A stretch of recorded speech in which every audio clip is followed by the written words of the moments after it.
Ambulance को थोड़ा आगे बढ़ाइए। ड्राइवर देखिए ना, यहीं आसपास होगा, देखिए ना। हाँ भाई, आ रहे आ रहे आ रहे आ रहे आ रहे, देख रहे।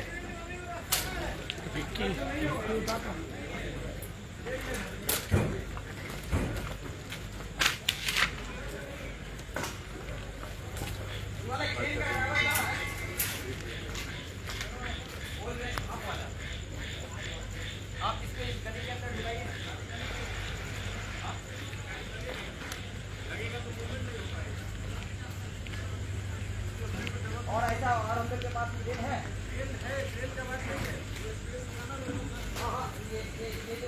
नाश्ता লাগবে সকালে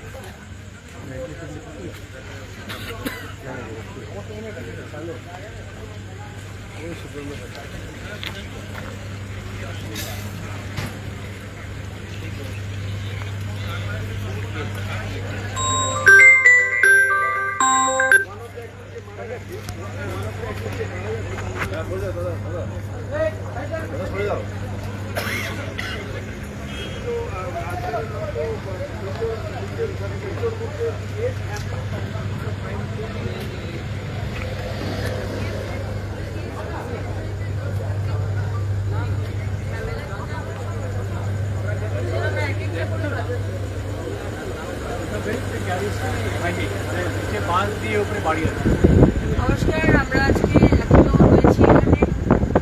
আপনারা জানেন যে আজকে নারাতলায় অত্যন্ত মর্মান্তিক ঘটনা হয়েছে। আমি দুর্ঘটনা বলবো না, this is man made by the previous government. এবং মাননীয় মুখ্যমন্ত্রী শুভেন্দু অধিকারী মহাশয় ক্লিয়ারলি বলে দিয়েছেন যে যারা যারা এই ঘটনার পিছনে দায়ী,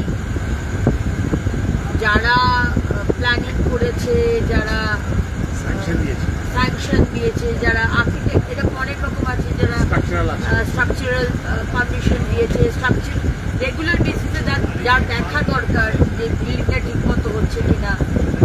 একজন আর্কিটেক্ট প্ল্যান দিয়েছে, একজন স্ট্রাকচারাল ইঞ্জিনিয়ার ইঞ্জিনিয়ারিং ব্যাপারটা দেখে, কিন্তু তারপরে একজনের দায়িত্ব থাকে রেগুলার বেসিসে বিল্ডিংটা ওই প্ল্যান অনুযায়ী হচ্ছে কিনা। সেরকম নাম আছে, আমরা সব পেয়ে গেছি, আমরা রিপোর্টও দিয়েছি। আজকে যে মানুষগুলো যে ট্রমার মধ্যে দিয়ে গেল, দুজন আজকে ভর্তি রয়েছে SSKM-এ,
যারা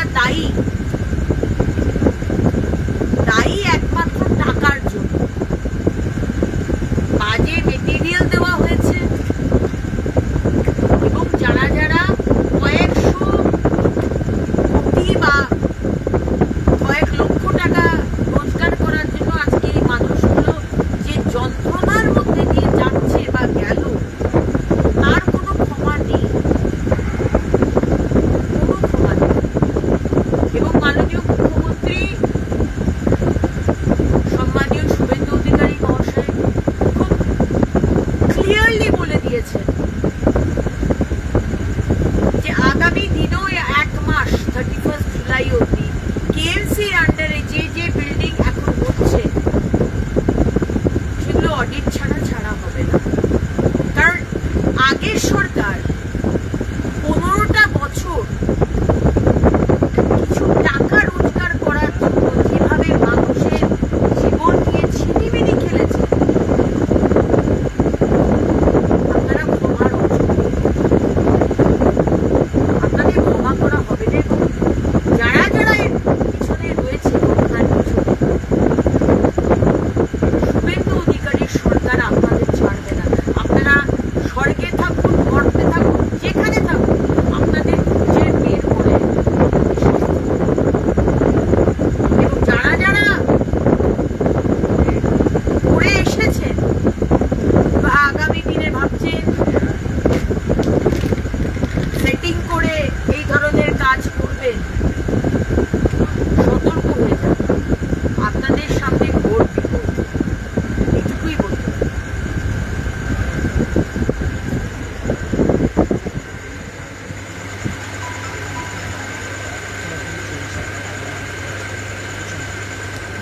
ইন্ডিয়ান